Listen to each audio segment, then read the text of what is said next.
Good evening. Welcome back to the Not So Perfect Bigfoot Show.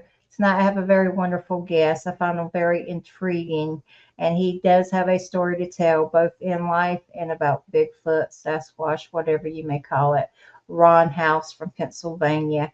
Tonight I am very honored to have him. I'm very excited to hear his story, and I'm thinking his story is going to inspire a lot of you. And I know it's going to inspire me because he's got good things to put out in the community. He is a beacon in the community. He was highly referred from Daniel Benoit, and I slaughter his name every time I say it, but I think I got it right that time. You did. You got it. And you know what? I like good people, and I love good stories, and I think this man has a lot to share with us tonight, and I'm very honored. Ron, you can take it anywhere you would like to take it. All right. I'll start off by introducing who I am and what I do. My name is Ron Howells. I live in Daisytown, Pennsylvania, which is actually a hot spot for some Bigfoot and paranormal things. Um, I had started off early in life um, being into the investigation of Bigfoot because of a sighting that I had 13 years old. So that it kind of led me into where I'm at now, which puts me into the realm of doing research for the cryptid creature Bigfoot. Um, and I also have a unique way of doing this because my AKA name, Biker Bigfoot, is my mascot for what I do. Now, my page is Believe in Yourself, Fight Against PTSD. Why did I come up with that? Because I used to be a uh, commander of a Legion, and I was also the president of Legion Riders, motorcycle group that they have there. I was also assistant director for Region 1 Riders, which put me in command of 20 different legions. Again, I'm no longer part of that because my page has taken me onto a different path, and I'll talk about paths in my story. Um, at one time, obviously, I was in the service, so that what's led me into becoming part of the Legion. I'm an Air Force veteran. Um, During that time, I'll tell a story about that. But for if you look at everything that I do, I'm not just an investigator in the wilds. I do research in books and TV programs, whatever I can get my hands on. It started because of my sighting at 13 years old. I am an advocate for PTSD and suicide prevention.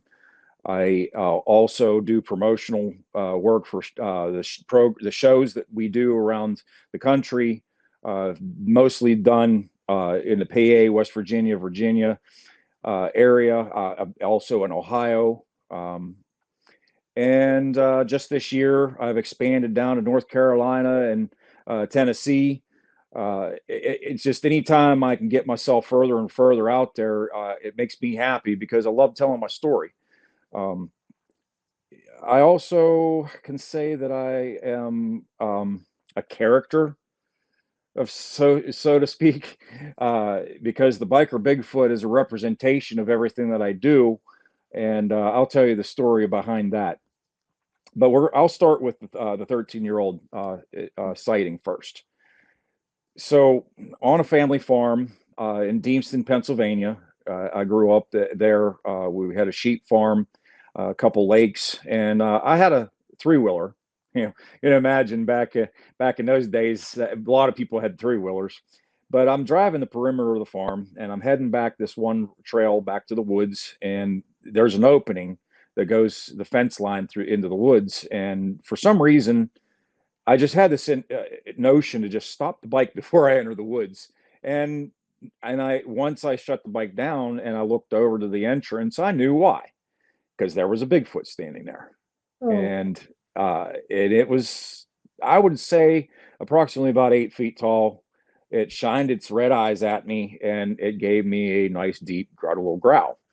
At that time, I'm 13 years old, and I didn't hear anything about these things and didn't know what I was looking at. But I started asking questions, and I got more and more interested. So, of course, in the Bigfoot world and any other cryptid, you get a lot of ridicule. So just Yeah. through the years, I mean, already, I'm a teenager in high school, and I mean, a lot of people look at me and say, "Hey, how are you telling me you had a bully? You're a big guy." I'm like, listen, I was not that type of person. I was more of a keep to myself person. I didn't have a lot of friends.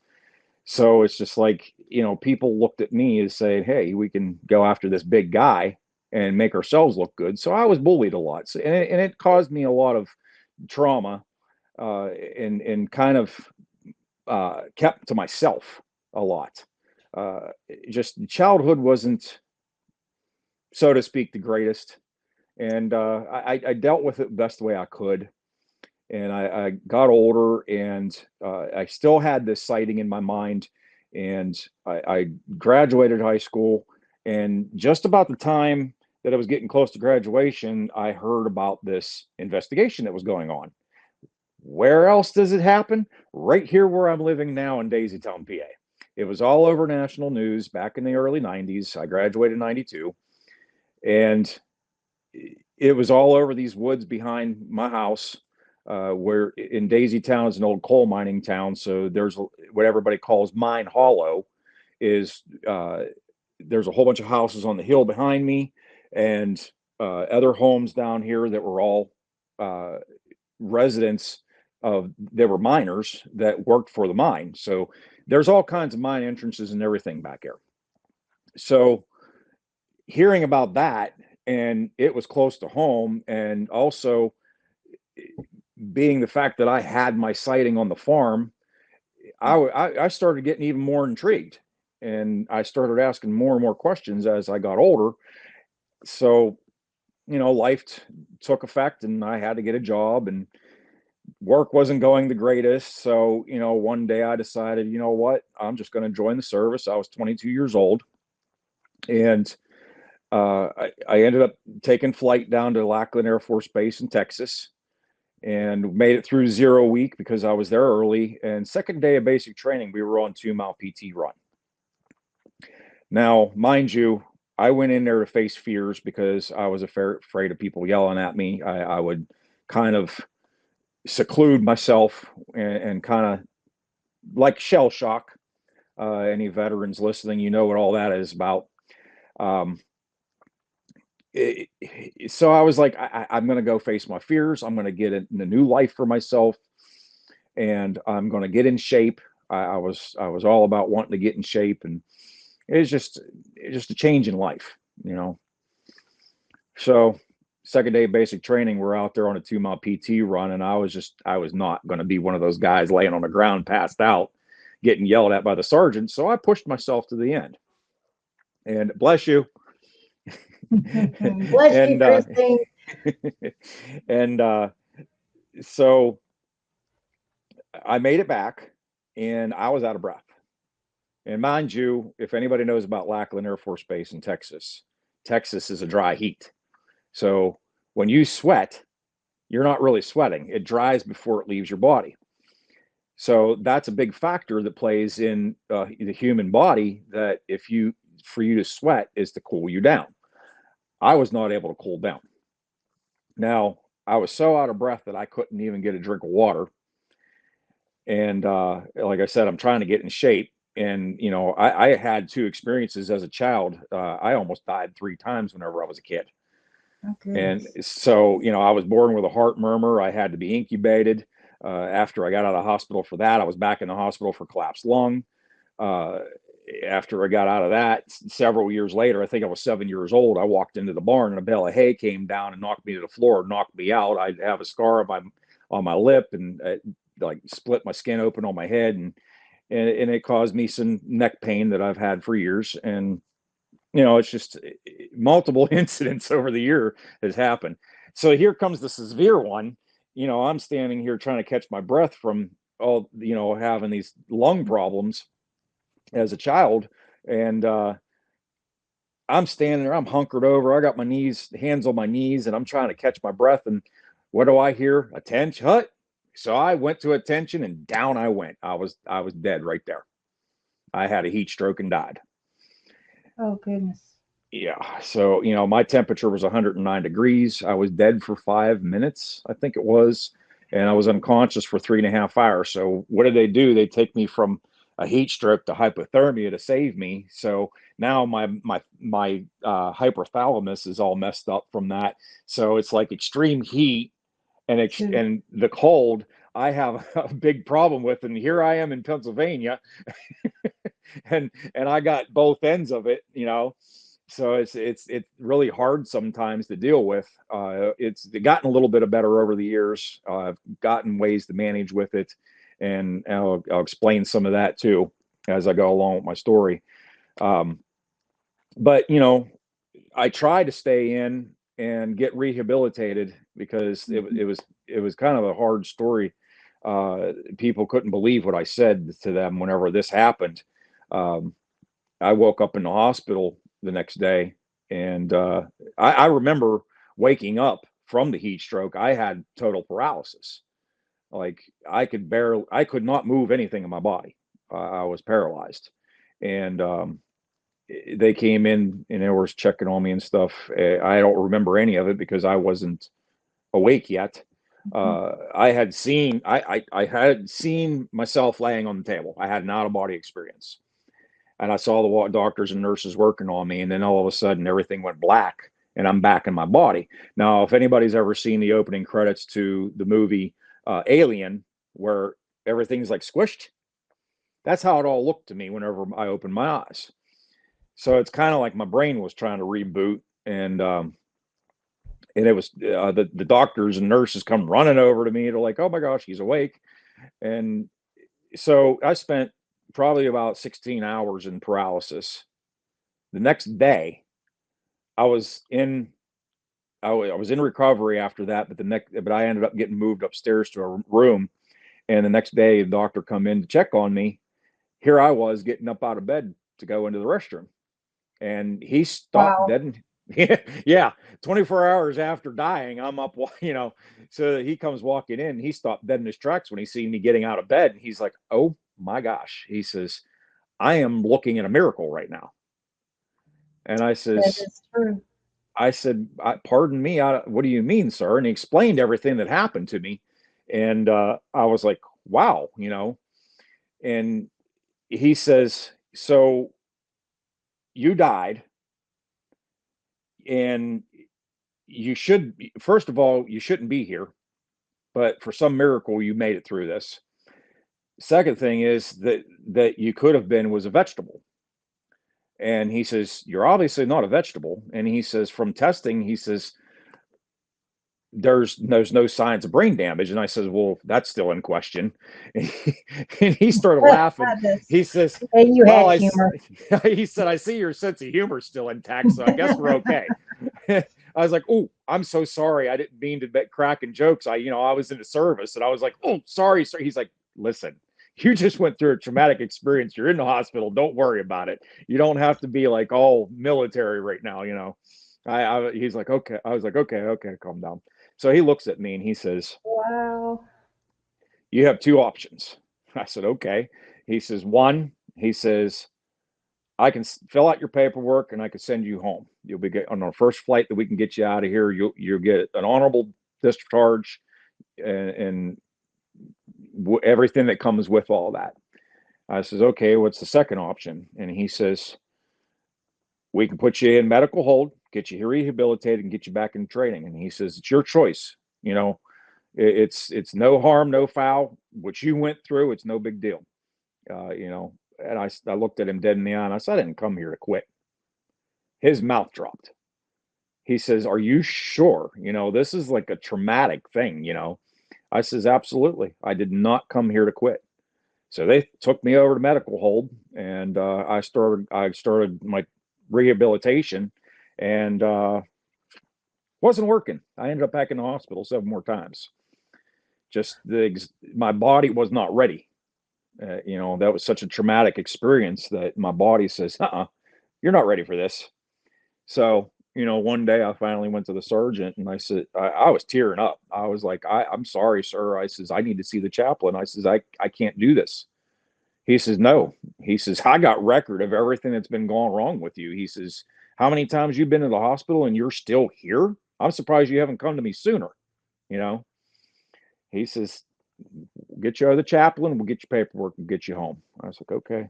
I just, I felt incomplete because I didn't get to finish my time because I had planned on going in and, serving many, many years, retiring even. What really upset me was is that the next day I was supposed to switch dorms and I was going to be in the Air Force marching band because all through school I played trumpet in the band. And that was like the last highest honor that I could do as a trumpet player. And it upset me that I didn't get a chance to do that. Like you think of the Star Spangled Banner being played, that's the Air Force marching band. And I wanted to have that honor, but obviously there was another plan for me because I'm here doing what I'm doing now. But I had to go through that to get where I'm at.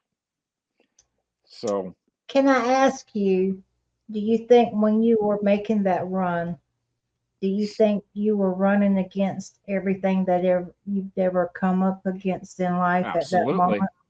absolutely. Thing that intimidated you, that frightened you, everything you needed to overcome, you were proving it to yourself more so than the Air Force.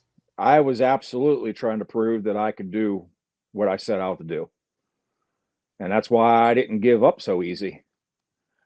And whenever I went to the sergeant, like I said, I was tearing up. I was disappointed in myself that I had to make that decision.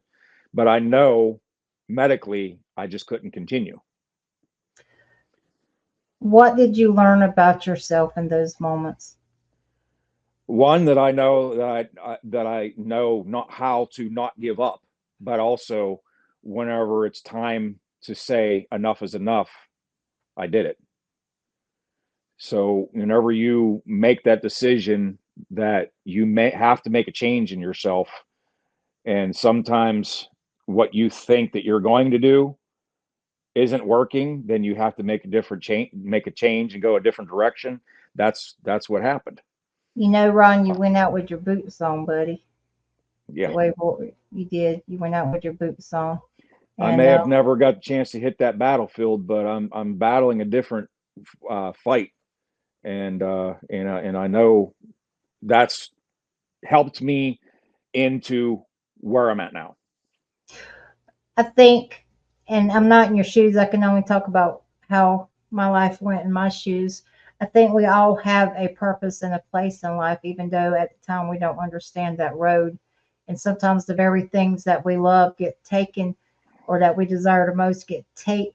I always tell people God put me on my back to make me look up and to make me realize that there's more of a purpose than for myself in the world than what I thought I could achieve. So many people out there that can relate, and that needs a Ron out there and a mentor out there. And I mean, it kind of, I mean, I'm not good with words, and I'm not really good at getting mushy, but I think at that point, you were deviated from something you really wanted, but you had to get that experience to see the greatness in yourself and what you can achieve. Well, you put a good aspect to it right there because you said at the beginning when you introduced me about a beacon of light. I have a little plaque from my Sunday school teacher that is a lighthouse and a little saying on there about it. And she always believed that I was a beacon of light, and so has my aunt. My aunt's always been a huge fan of me and knowing what I am capable of in life, even before I did, even before I knew. She's seen it in me, both of them.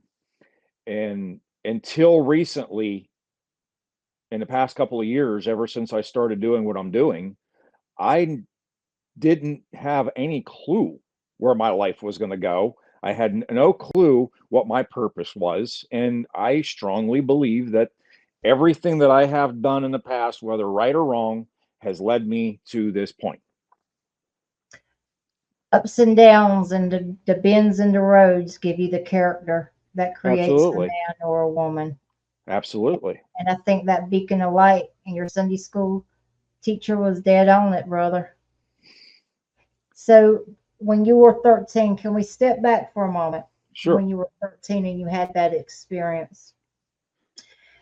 How long did it take you to actually speak about that? And when you did speak about it, how were you treated, or who did you speak about it to? And were they indifferent with you, or were they I understanding, or was it? I don't believe I ever told my parents. Um, I hate bringing this part of my life up, but I'll just touch a little bit on this. Um, they never really believed in the things that I believed in. So it was kind of hard for me to open up to tell them about these things.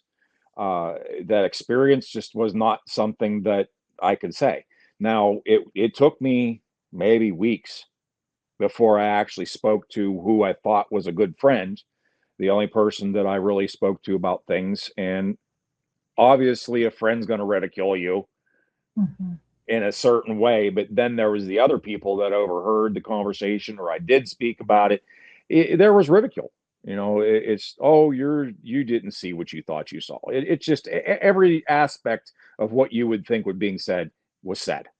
But one thing that I always urge people to remember is you're the only one that knows what you saw. So don't ever stop believing in that. And that's part of the reason why my page is called Believe in Yourself, because you have to believe in yourself to be able to know that you can do what you're meant to do. And if you had a sighting and you had a sighting, or you've had some kind of an experience, then that you're the only person that could say, hey, I know this. Nobody else was with you. You were by yourself. You know this happened. And So it's okay to stand your ground. it is. It is very good to stand your ground on your beliefs and what has happened to you. I mean, no one knows better about yourself than you. So you go to the chaplain and they get your paperwork ready. What was it like coming home? It was hard because I knew what I was facing. Um, I don't know if it was joking or if it was just that typical, uh, little argument between branches. But my father left the service as an Army sergeant. So my choice to go to the Air Force wasn't good. I took the day camp, is what they call the Air Force, way out instead of going into the Army, or like my grandfather did, was the Navy.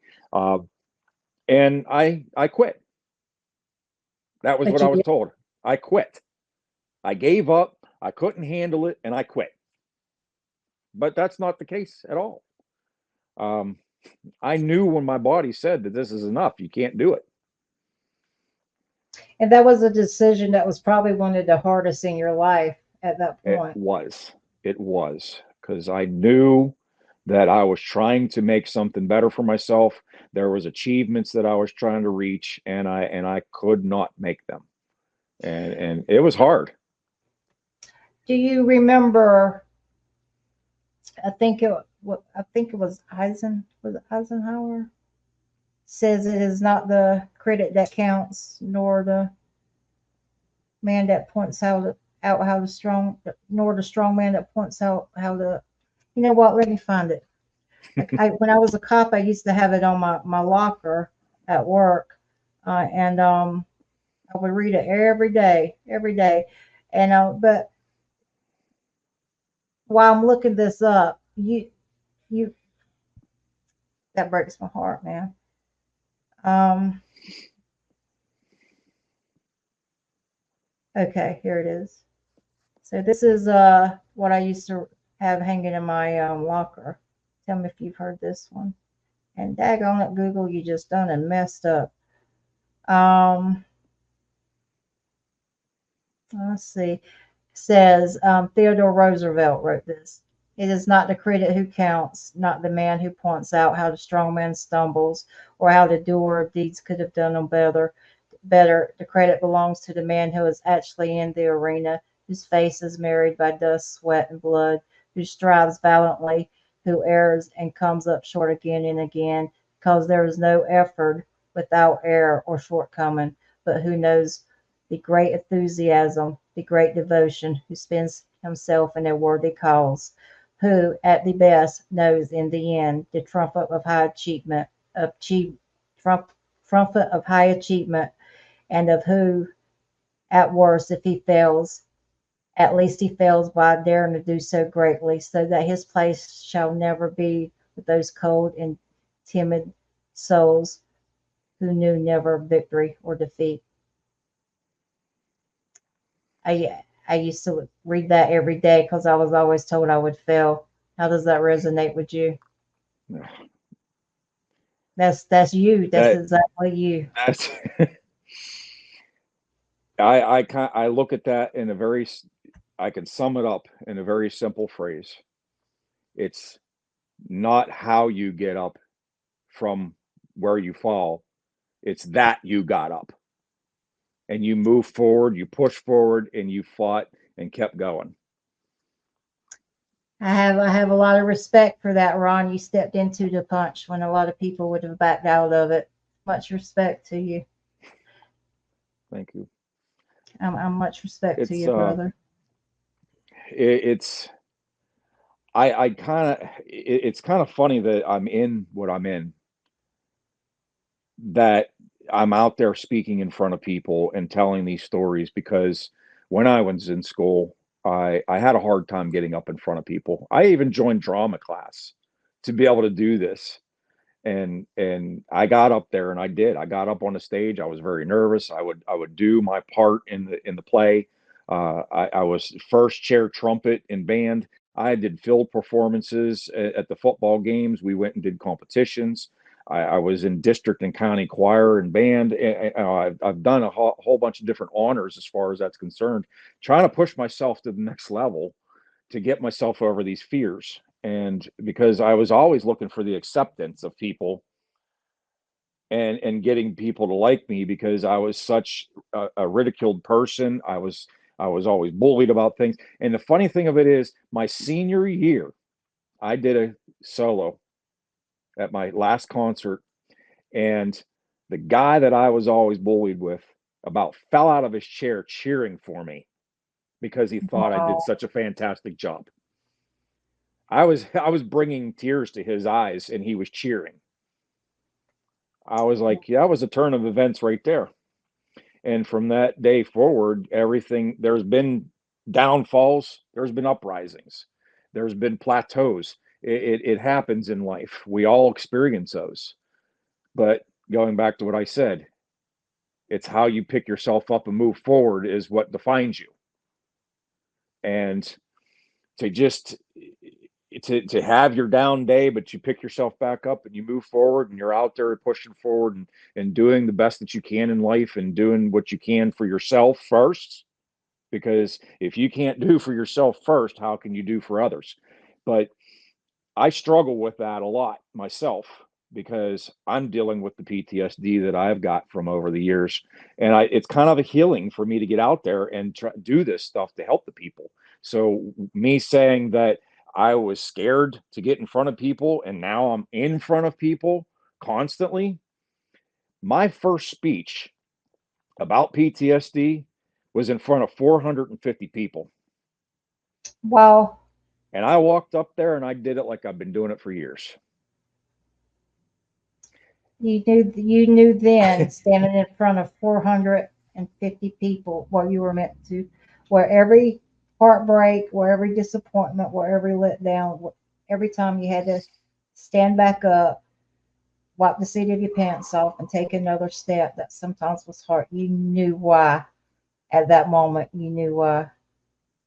When I was done with my half-hour speech, every single one of those people, number one, during my speech, they were all on the edge of their seats. There was not one person talking to another person. They were all paying attention to what I had to say.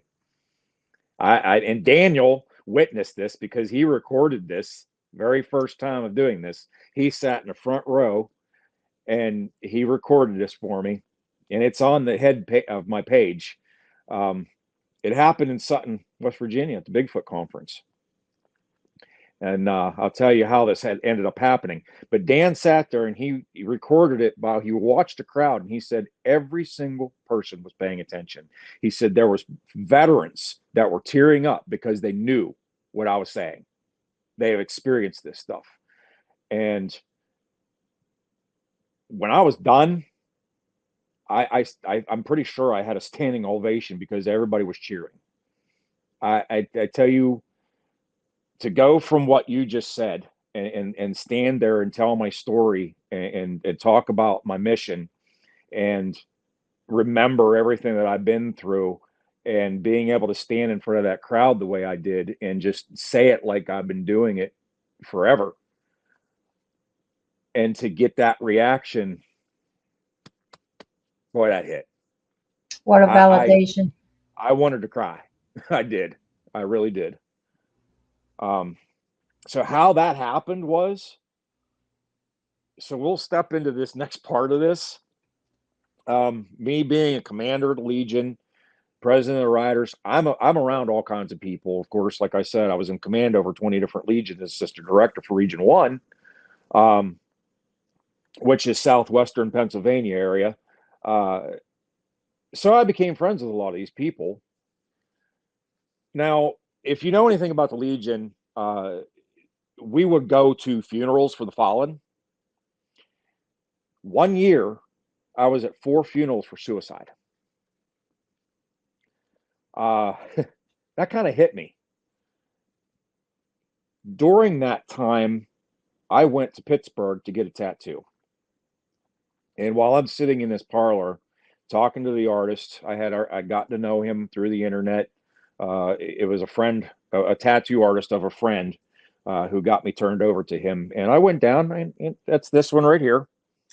So there's a reminder here on my arm from the day that I met a serviceman that is no longer with us because he committed suicide 2 weeks after I met him.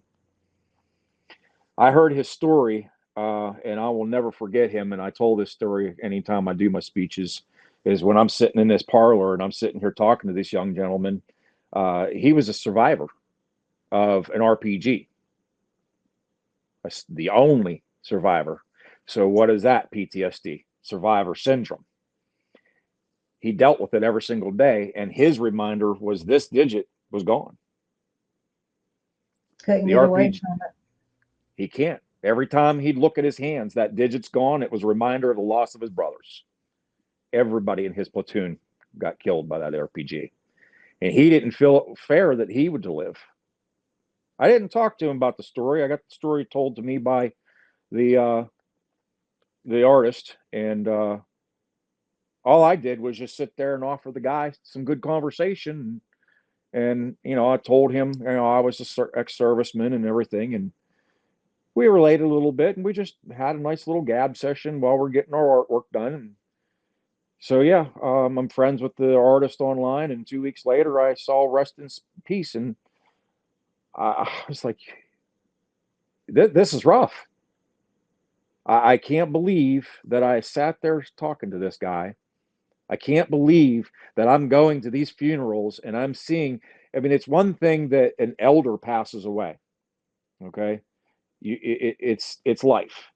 Hmm. But when you see a young man that had everything going for him take his life, that was a serviceman, he had just gotten engaged, he had just bought a house, he was still in the reserves, and he was supposed to be deploying back out, fighting something inside of him that he couldn't win the fight, that he took his life. I tell you, that really hit me, and this mission hit me in the heart. I mean, it was drawing on me hard.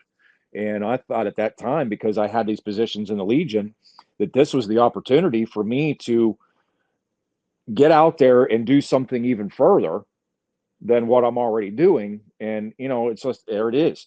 It's those steps in life. You may not be where you're at forever, but it was a necessary step for you to go to where you're supposed to be. So, my page started while I was still in command at this Legion. Now, again, I got so busy with the page that it wasn't fair to the Legion. I stepped away, and I let somebody else take command. And now I'm doing, full force going at what I'm doing. And but how this page got started was the reason. But how it got started was another story. I had been looking for a way to talk to some people about my sighting as a child and the interest that I have in this cryptid creature. And I started seeing things on Facebook because I hadn't been on Facebook ever until I moved here where I'm at now. And this show came up, and it was Fayette County Bigfoot Researchers Organization had a show in Hiller, PA, which is in Brownsville, 10 minutes away from my house. Now, mind you, I'm a Legion rider, so I have a bike. I thought, what kind of a silly thing can I do today? So I bought a Bigfoot costume, and I decided to jump on the bike and go to this show.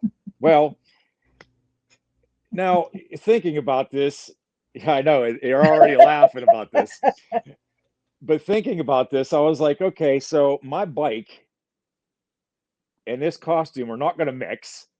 So, okay, the costume's going to end up melting on my exhaust. So what do? As a rider, I have leather chaps. Okay, so on go the leather chaps over top the costume. And I was like, well, what the heck? Just throw the vest on too, so people know that you're a Legion rider. Because anytime I went anywhere, I was always wearing that vest to represent what I'm involved in, because I always love being able to talk to other people that are veterans or in other bike groups, et cetera, et cetera. So at this moment, Biker Bigfoot was born. So That's awesome. so and of course I threw the helmet on, and I had a pair of goggles, and I was thinking, okay, well, this mask is going to flap while I'm riding down the road. So I figured the helmet and the goggles would help hold it in place, and I'd be able to see. So yeah. Okay. So one of the guys was coming to my house to meet with me, and he didn't know I was going to go to the Bigfoot show. He thought we were going to go to this bike run benefit. Okay. So there's a bar in Scenery Hill that I used to be a bouncer at. Um, we were supposed to meet up there and go on this run. So he came to my house. He pulls in my driveway. Here I am dressed in this getup. He's like, "You got to be kidding me." I said, "Yep, I'm wearing it." I said, "But the thing of it is, I'm not going with you on the ride. I'm going over to this show." I said, "You can come with me, or you can go on the ride, whatever." I said, "We're going to go to the bar, and we're going to meet up with everybody, but I'm going to take off. I'm going to go to the show." He's like, "All right." So, Oh, so I'm trying to get as much exposure as I can. So I'm like, in my head, I'm thinking of a route that I can take for people to see me in this. So I leave my house, I go out, I hit the main road, I jump on the highway. Okay. So you're jumping on the highway in this costume. I guarantee you people are like, what in the heck? You know, yeah. TikTok. Yeah. So I get back off the highway, go through Bentleyville. So, there's truck stop down there. There's cars everywhere. I drove all the way through, followed the road all the way out to Route 40, headed over to this bar. I pull in. The rest of the people from my group, they were looked at me and like, "You got to be kidding me, Ron. Seriously?" Then other people from other bike groups were coming in, and they're like, "Oh, this is cool. Let me get your picture." And then they looked at my vest like, "Wait, you're a Legion rider?" And the other ones were like, "We don't know him." So here I am up at there, and I Yeah. walked into the bar dressed up like this, and the owner was in there, and he's like, I was like, "Hey, you know who I am?" He's like, "Oh my gosh, Ron, are you serious?" He's like, "You're a nut." So I went back out. They're all like, "Hey, you need to go down the road and drive past so we can get pictures of you riding." So my fur's flying. They all send me pictures later on. And yeah. Yeah, it's funny because I'll do lives with the camera on me while I'm riding down the road, and my beard's flapping everywhere. It's funny. So I left there. I went to Brownsville. Okay, so now I'm going to the Bigfoot show. So I come pulling in. I had gave them hints that I was coming, but I never said that I was coming. Yeah, because I had a picture of me in costume standing in my house, and I would like post it in the comments, and people were like, "Oh, well, that's pretty cool. This guy in a Bigfoot costume. Never said I was coming. Here I come, all dressed up as biker Bigfoot on the Harley. I come rolling into this park, and now it's a long road, and I come all the way around up into the parking lot. By this time, everybody's seen me. The speakers lost their audience. They're all out there surrounding me, wanting pictures. So, Famous. so just all of a sudden, it just turned into this big thing. Here, the second part of what made me do what I'm doing is this family came over and they wanted their picture. I mean, okay, everybody's getting pictures with me. The little girl wanted her picture, blah blah blah. Everybody's over there. So as soon as the woman had a chance, she came over and said something to me. She says, it's my daughter's birthday today. And she says, all she wanted to do was come to the show and meet and get a picture with Bigfoot. Um, And I showed up. And the lady's like, and this has got to be the coolest Bigfoot I've seen. It's crazy, but it was the coolest. And I get that a lot. Everybody's like, oh, you're crazy, but this is awesome. I love it. You're excuse me saying this, but you're badass. But that's I get a lot of that. Nobody's ever crazy in seen anybody spirit. do like this. But when that lady said that, I was like, I'm already sweating inside the suits, but my eyes are sweating too, because that just really Oh, got me. I was like, man, that made me feel so good to hear that. And so I'm walking around getting pictures with everybody, doing goofy videos and Bigfoot dances a little bit. So needless to say, this is when I met Dan and also Les Odell. Okay. And I became really good friends with everybody in the Fayette County Bigfoot researchers, because they just thought this is the greatest thing. So I went from Ron Howes having a sighting and wondering who do I turn to talk to and get more information, into biker Bigfoot, friends with all these people in just a second like that.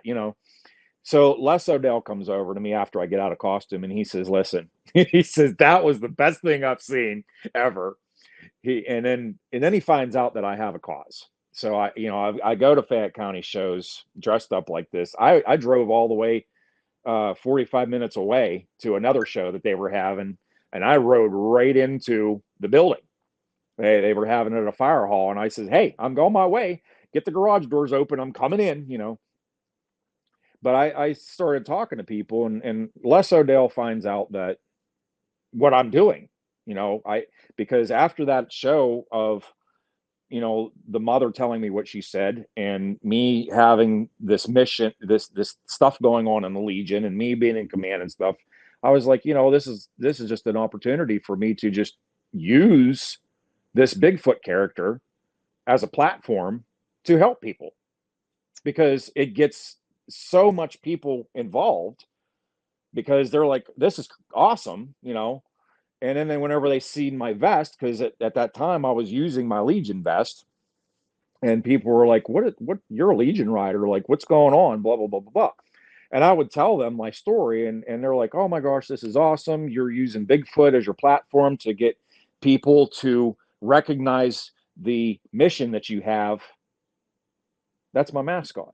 Biker Bigfoot is the mascot for the page. So uh, Les thought this was the greatest thing. So mind you, we became friends on Facebook. He loves telling this story about me showing up at that show. Anytime him and I are at the same show, he'll talk about it. And so he messages me and he says, hey, I had seen that Sutton was going to have their show, and I had marked on the page that I was coming. So he messages me and he says, hey, I seen that you're coming to the show down in Sutton. I says, yeah, I was planning on coming down for the weekend, checking this out. I've been wanting to go to another type of show, and this looks pretty big. And I says, I see you got a special guest. And I says, who is it? And he says, well, I haven't divulged that with anybody yet. And he says, but that's what I wanted to talk to you about. I was like, okay. I said, what's going on? He says, well, I am inviting you to the Sutton Bigfoot show.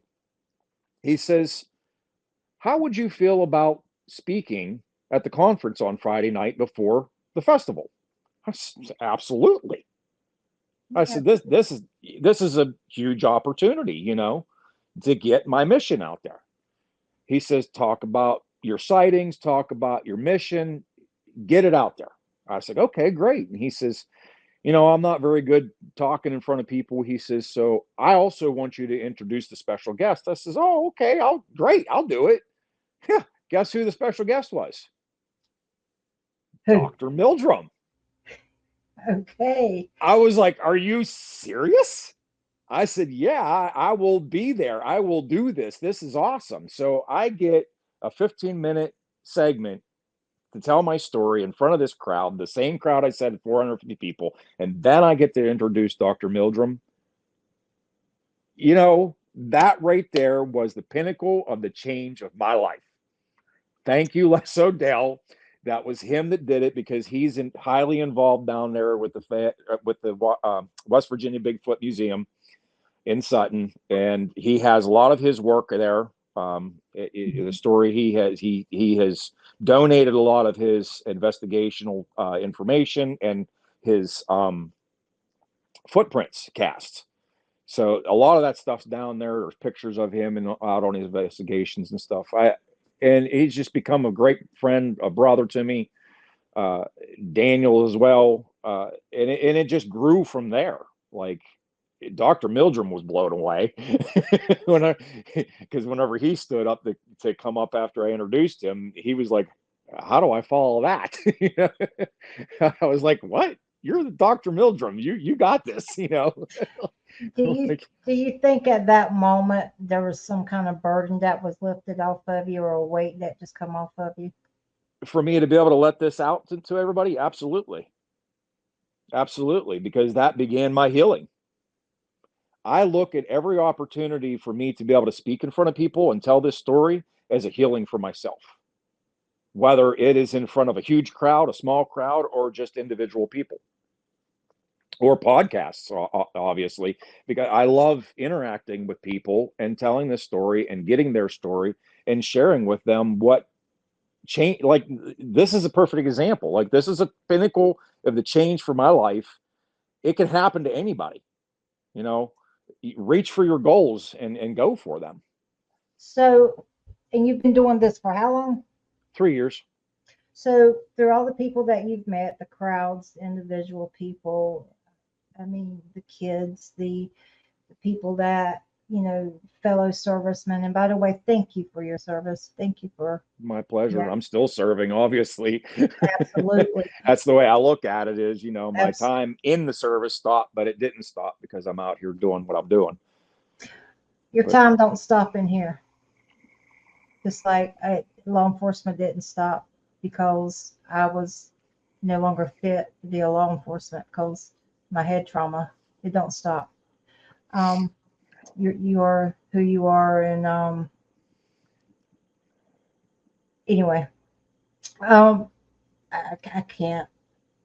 Um, I Out of understand. all the people you have met, out of all of the stories you've heard of, all the people you've encountered, what is one instant that you can recall where you realize that you have made a change in someone's life for the positive, and you gave them hope or light at the end of the tunnel? I have made friends with so many fellow investigators. I don't want to name a name because I don't want to make him feel uncomfortable Absolutely. about this, but a friend in the field, uh, we became friends just a year ago, and we became really close. And I helped him through a bad situation, and he's very thankful for the time that I gave him. He actually came to my house, and we stood in the driveway for over an hour, and just I talked him through his situation. And I'm thankful that he reached out to me, because that's one of the biggest problems that people have, is reaching out to people when they're in this desperate need for somebody to lend an ear. um, I don't take my own advice sometimes, which I know any one of us that are out there doing certain things like we're doing, we can tell the story, but we can't tell ourselves. It's a very tough battle, and that's him. he's the same way, and he needed me that day. Can I pinpoint one particular person out of all these people? Uh, Not really, because there's been so many people that have touched my life as well as I touches theirs. But there is one special person that has changed my life, and that is Christy, my Yes. fiance.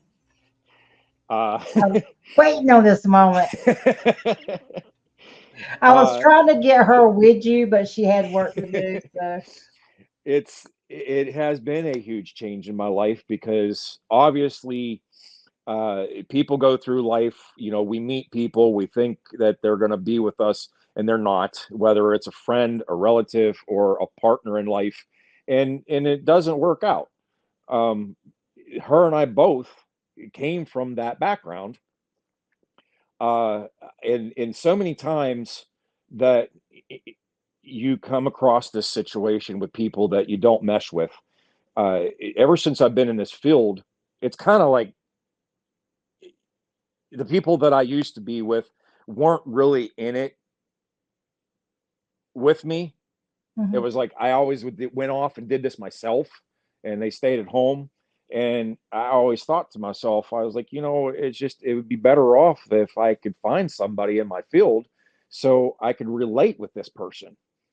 Um, and over the few years that I've been doing this, it's I set my emotions aside, and I'm out there doing what I'm doing because biker Bigfoot has become a huge thing, and it's so much that I had people come to me this year, show me their phone, and say, "Hey, you're my screensaver." Or I was like, "What?" It's like, that's crazy. People are asking me for my autograph, stuff like that. Certain things happen like this, and and you wish that you had somebody by your side, and you have somebody, but they're not by your side. And the case is for both of us. We both went through this stuff. She's a vendor, and she's going around all over, maybe three times as many places as I've been, because that's her business. She goes around to these shows, and she had somebody that just wasn't into it like she is. It makes it hard when you're trying to do something that you're passionate about, and you don't have somebody that's right along with you on it. And we came across each other, we became friends, and we met each other at a few shows, and then finally we decided to see where we You were going to see go it. with If things. you see a good thing, buddy, you better grab onto it. After talking with each other, Yeah. we realized how much we really liked each other, how much we Mhm. had in common, the fact that we were both in the same business. We're at the same shows, and we were at the same shows before we didn't even know each other before. um so here we are, we're talking, and so Sutton, is the first time back to Sutton again. It seems like Sutton's like Things the and pinnacle of sudden. everything. It was the huge change in my life to when it comes to her, because that was our first show together as a couple. And the day that we got to finally see each other in person after we've been talking for 2 weeks, it was just it was emotional. It was very affectionate. It was just a great feeling to actually be with somebody that is going to share your life, where you're at, and it it's so funny because her and I are in the same world. Everybody knows us as we are separately. And when everybody found out that we were together, they were like, "Oh my gosh, this is the perfect fit." Cryptid Chaos Designs, Christy, and Biker Bigfoot Ron. They're both out there creating havoc in this world, and they find each other. This is awesome. Fairy So, tale Bigfoot style. what's that? That's a fairy tale Bigfoot. Wait a minute. Fairy Fairy tale tale Bigfoot. Bigfoot style. Yeah. That's awesome. So I mean, it is a very magical and very very wonderful thing that we were able to find each other, and it has just gone through the roof since then. With the things that we've done in the short period of time that we've been together is just amazing. We that weekend became very close friends with Willie and Jeffro from the Mountain Monsters. Oh, nice. So, and that was hers that she did it because she had met them before over an oatmeal cream pie. We went up there to talk to them before. Yeah, oatmeal cream pie. That was what did it. She had given them one before, and we were just joking around. We went up and took them some, and we just started talking. And uh, told them our story, told them what I do, what she does, and she has given them stuff that she makes. She makes resin mold items that are like magnets and what are the tag thingies called? Badge reels. You, Yes. you should have told her just to stick her face in for a moment. So she, I That's mean, okay. ah, My we our look, picture our we don't care if she's got curlers in her hair or cool oh no. mask on. Listen, I would do a show like that if it wouldn't bother me one bit. I mean, I'm redneck like that. It's all good. Our pictures are everywhere, so you'll see Okay. who Okay. but that was the thing. Once we became friends with Willie and Jeffro, it was just like immediately they were like, "Oh, hey, Ron, your biker Bigfoot. Do you have your costume?" I was like, "Yeah, I have my costume and I have my bike." Okay, well, so we're at the Holy Gray Park in Flatwoods, West Virginia. That's where they had the show this year, and they're up on this stage. Well, they looked at me and they said, "Can you get the bike up on the stage so we can do a promotional video?" I was like, "Yeah." So there's a ramp right there off the grass, right up onto the stage. And I says, "Okay, let me go get the bike and my costume. I'll be back." So I was trying to do this before the crowd came because I knew that would mess me up for getting the bike up there because I didn't want to, make everybody move out of the way while they're waiting in line. Needless to say, I went down, the bike wouldn't start. Oh no. So we had to do it later in the day. And so I got the car onto it and charged it up. So later in the day, it happened. So I rolled on up there and everybody seen me coming. Well, Dan and Christy were standing there waiting to videotape. So they spliced this whole thing together and did this little promotional thing themselves. And then, Willie had and Jeffro had their guy do the video, and then it got put out there. So they had us come to Mountain Days down at Triple S Harley in Morgantown, West Virginia, and sat with them in the Harley shop. I rode my That's bike so. right into the showroom, sat right there with them guys, just talked to them all day. Like we were best friends. They're just wonderful, wonderful people. I have to say, out of all the famous people I've met, like those guys, and I've also become friends with Wild Bill as well, and Turtle Man now. So Love it's just Turtle like Man. our list is like climbing with our friends, and it's just like amazing. Like I said, Sutton a couple years ago, I met Dr. Mildrum, and now we're like on a texting basis with Willie and Jeffro, and we can talk to Turtle Man like our best friend. How is Turtle Man holding up? He just had a loss. I haven't talked to him lately, but I know he's pulled through. Him and Susan are actually down there now taking donations for the South from the hurricane hit. But yeah, after he went through a hard hit losing his mom. Man, I seen that post and Yeah, we haven't seen him since that happened, and we really haven't got a chance to sit down and talk with him about it. But you tell him not so perfect Bigfoot loves him. I next mean time I that. see him, I will. So you go out and you're really a sounding board for a lot of people. And I mean, you have a purpose, you have a cause, and it is great. It's what the world needs and doesn't have enough of. And I think as investigators and even or anyone in the community of Bigfoot, we it can be a pretty cruel environment, but you meet some of the best people you have. And I think You do. it, we have a tendency to forget that we don't know what people are going through. because what you see on the outside isn't always what's going on the inside. You are exactly right on that, because once these people find out what I'm doing, they will share their stories with me. And like Dr. Mildrum, after he heard my story, the next day we were down in the speakers hall in town for the festival, and I walked in just to check out everything that he had for sale, and I ended up buying a little patty pin.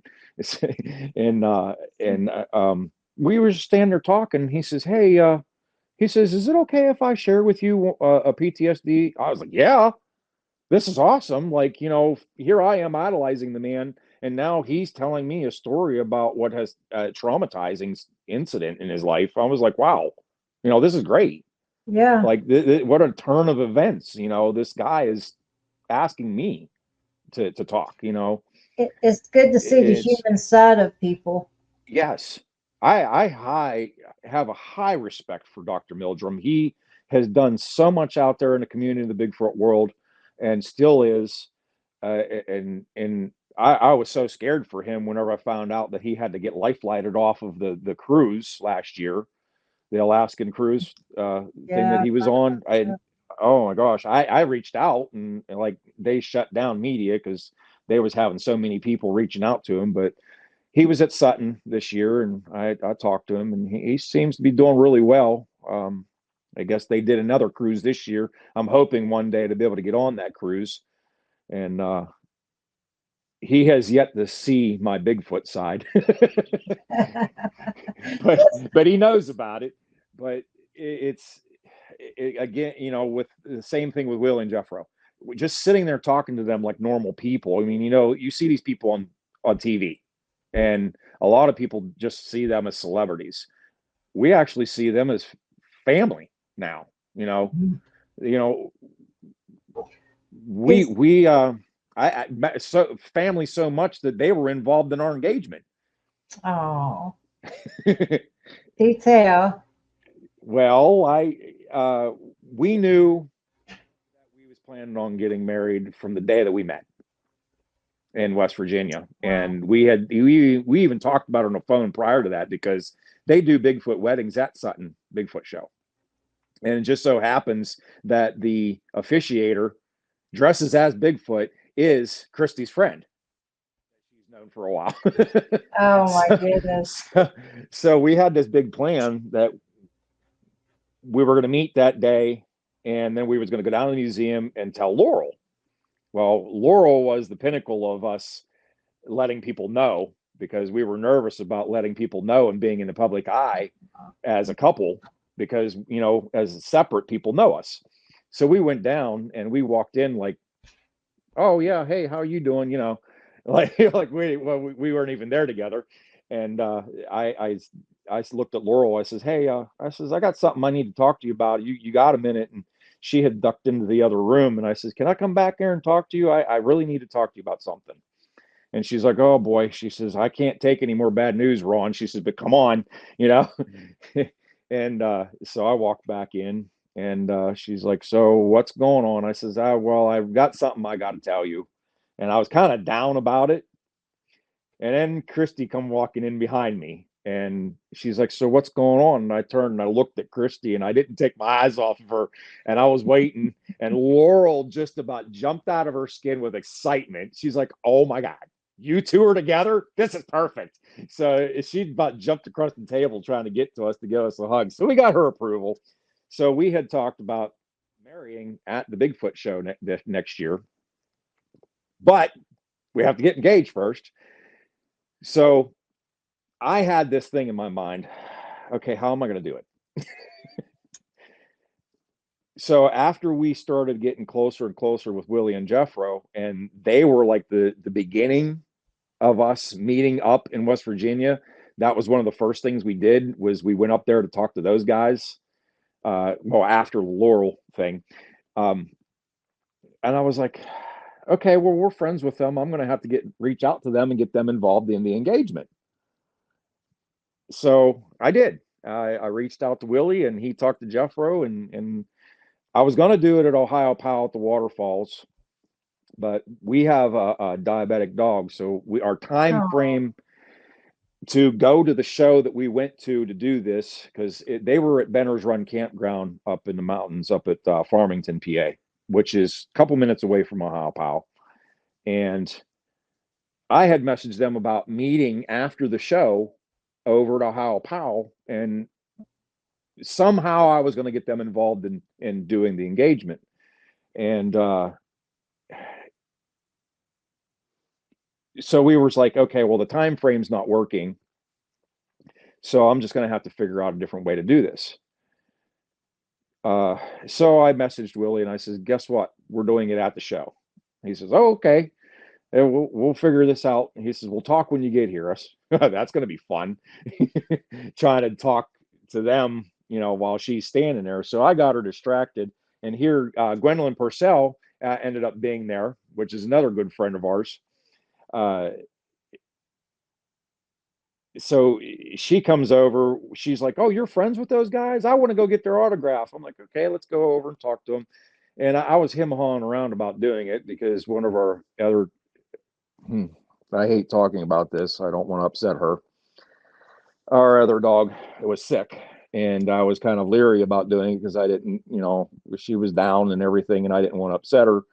But Gwen says, just get your butt over there and you ask that girl. That'll make her day, make her feel better. Yeah, it did. she was floored. So, but what happened was, I had the guys involved, and here's Gwen. She's got the camera on us. So does Willie, and Willie was videotaping. And she's like, okay, now Willie's videotaping. What the heck is going on here? Like, what am I on a spot about? And so she's like looking at us and like, what is going on? She kept on giving me that look.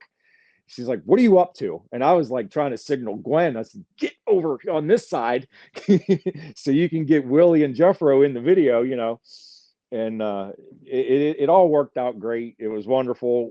We ended up sharing, Willie shared his video with us, and he was in it. And he's like, there you go, guys. We've been invited to the wedding, which they'll be at Sutton. So, so it was fantastic. And I ended up finding her a cryptid engagement ring, which she absolutely loved because it has skulls on it.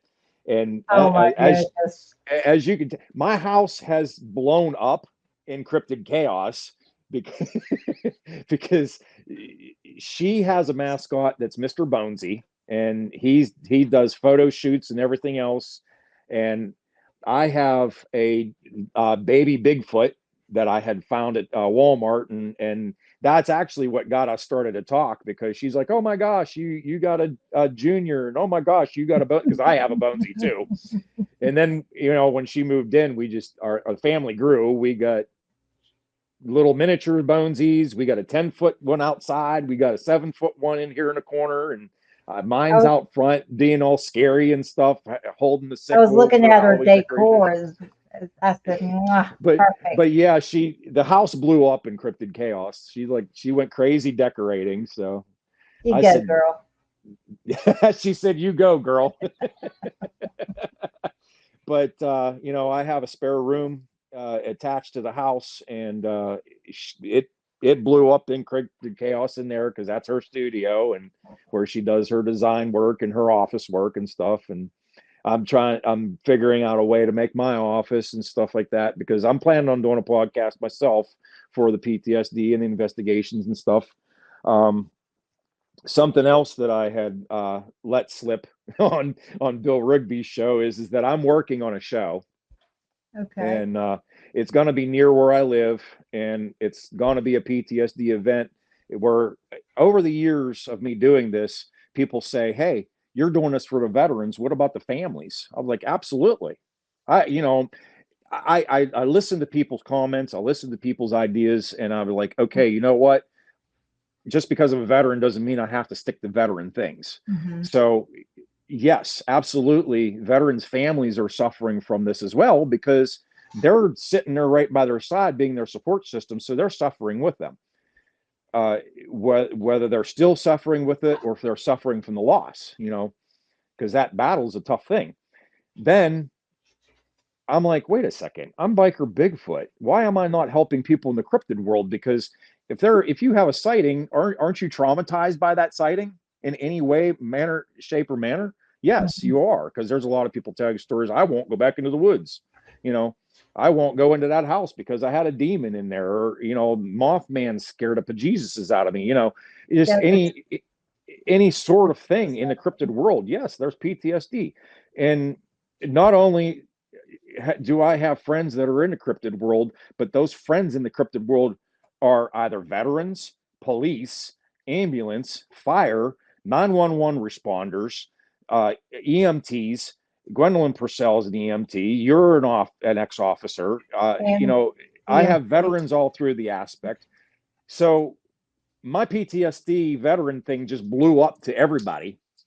And now my vest that I wear when I'm riding biker Bigfoot has an American flag with all the entities in their colors on the flag with my rockers up and bottom. I had a design company make this. They put it on my jacket, my vest, and it just whenever people see this, they come over. Ron, thank you so much for what you're doing. I appreciate for what you're doing. I have had veterans. We was in Logan, Ohio, for the I'm sorry, I'm running out of spit here. Um, for the Hocking Hills event, B Mills puts that off. That's another person that I became friends with. Uh, I've got BFRO friends. You know, I Cliff Bertram. I've met him and taken pictures. He's got one of my signs. Um, but it's just there's it's all over the spectrum now. I'm hitting every aspect of all this. Uh, I kind of got sidetracked on that one for a second, but whenever we went to Logan, Ohio, I had two veterans that were in battle fighting with PTSD, and when I get out of costume, I will put my vest on so people get the correlation. Hey, I'm the guy in the mask, and that way they'll be like, oh, because I hear people's comments reading my vest. I have had so many news reporters for newspapers and TV and stuff take pictures of my vest on me while I'm in costume and stuff, and then ask me questions about this. And these guys, whenever I get out of costume, whenever I hear these comments, it's like, okay, when I get out of costume, I still got to wear the vest, because that way, if somebody needs to come talk to me, they'd rather talk to me in person than in the costume. So then now they'll be like, okay, well, that's the guy. Let me go talk to him. I had these two veterans come over to me in Hocking Hills, and they hugged me with tears. wow. They thanked me, and these are rough dudes to this day. So I know what kind of men they were on the battlefield. Like, not like rough. It's just like, I I know understand, these guys have fought a hard battle when they were out on that and field with still them, are. and they are still fighting the battle because it's in their head, it's in their heart, it's ingrained in their life. Came over and hugged me with tears, thanking me for what I'm doing to make aware to people what's going on in this world. And I said, you haven't even heard my speech yet. But I said, but I honestly, I did say to him, I says, well, I haven't done anything.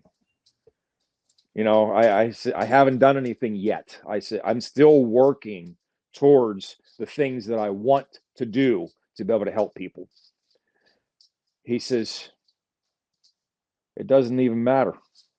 He says, the fact that you're standing here and I see your sign and I see your vest tells me that you're a genuine person out there doing something to make aware to people what's going on in this world with PTSD.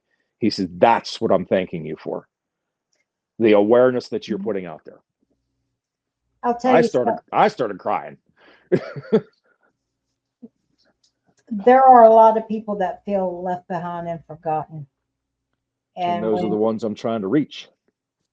when you and oddly enough, the people that were damaged the most by circumstances, whether it be combat, in law enforcement, we see the worst in our own country. We don't have to go out the country to see it. You see, you know, Absolutely, you do. and then when the ones that are to be, insanely good at something, you're giving your passion, your heart, and everything you are into it, and it chips away, it whittles away to your bone, and till you have nothing left. And it's when it stops.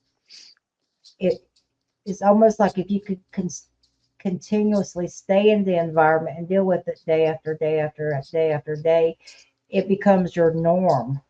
Yeah, It's when you're taken out of it and you stop, is when it catches up to you, because you realize you don't belong in the world. Home isn't home anymore yeah. because you don't belong I in that home. That's how I felt when I came home from the service. I didn't feel like I belonged, even though I didn't fight that same battle that most of those guys did. I did not Fought for your feel life, trying to yeah, achieve. I fought a different battle, yes, but that fight has stepped me into what I'm doing now to help other people with their battle. And that all trickles back to that beacon of light. Um, Christy has even told me that. I've been a beacon of light for her. She's been a beacon of light for me. It's just amazing how stages in your life can change you and also bring you to where you're supposed to be in life. Um, I know our stages in life brought us together, and I value having her in my life, Uh, and I will I will cherish her for the rest of my days. I don't even know her. God darn it, I already love her. I Uh, love her. I'm going to tell a little bit of a story about after we got together. We made it our mission to screw with celebrities. So it started off with Willie and Jeffro. We went up and we was messing with them. We were joking around and stuff, and so we made this plan. We was gonna A friend of hers is also a vendor.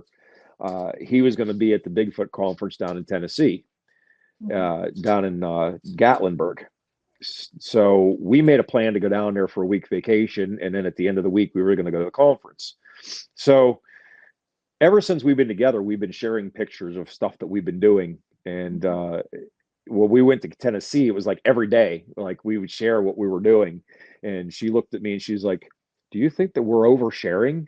I was like, "Well, we're kind of in the spotlight, because everybody knows who we are. And now we're together. It's like, it's kind of like sharing how life can change and how life could be good. And, Good if stuff. you it's the good stuff. Yeah. I mean, it's not like, and I make sure I remind people, it's like, we're not doing this to gloat. We're doing this because we're sharing our happiness and showing people that, there's happiness out there. You just got to look for it and you got to strive to aim for the happiness.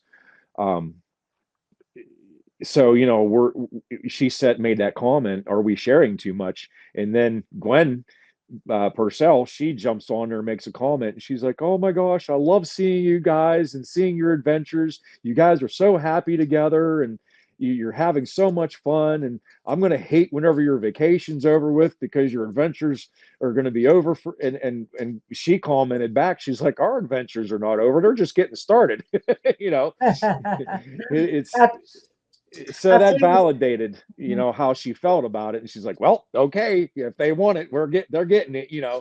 So I think that's wonderful, and you can never share too much of a good thing. But I do want to say something about Gwen Purcell.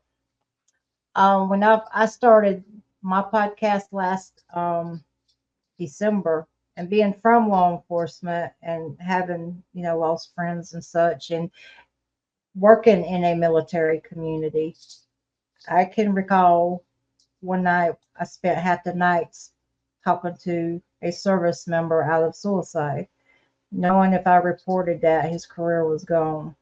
yeah, So I get this, I get the loneliness, I get the I decided on Christmas Day to have a show for the people that were not, the people that had nobody could watch us live and have company just for a little while. And Gwen and her husband jumped on with me and my husband. And I'm going to have one again this Christmas. And I have a few um, people that are going to jump on.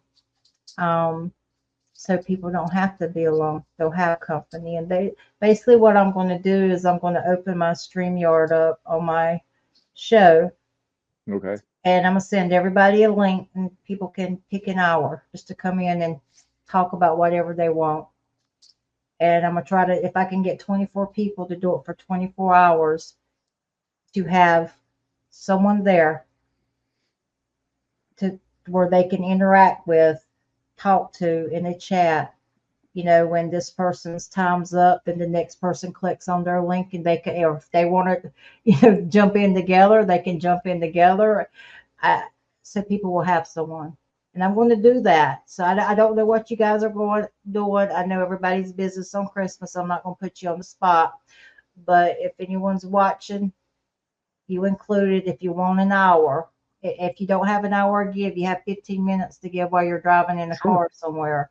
Yeah. You know, I'll just send the links out. We'll fill the time slot, and we will.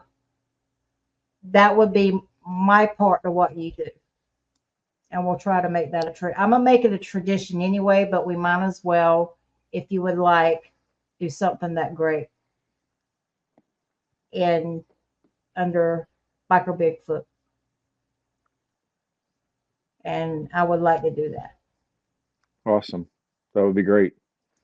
And we will get together if you're interested. We'll get together. And you don't even have to do the Bigfoot. You don't even have to be in the Bigfoot world. You could be a veteran that wants to jump on.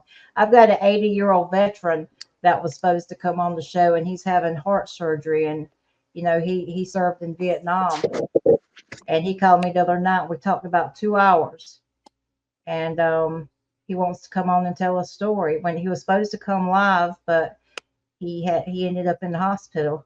So you don't have to be a Bigfooter because we're all in it together. So if that's something you like to stay in touch and do, Yeah, definitely. more, Well, you got me marked down for the 19th for that other thing, and Tony Green.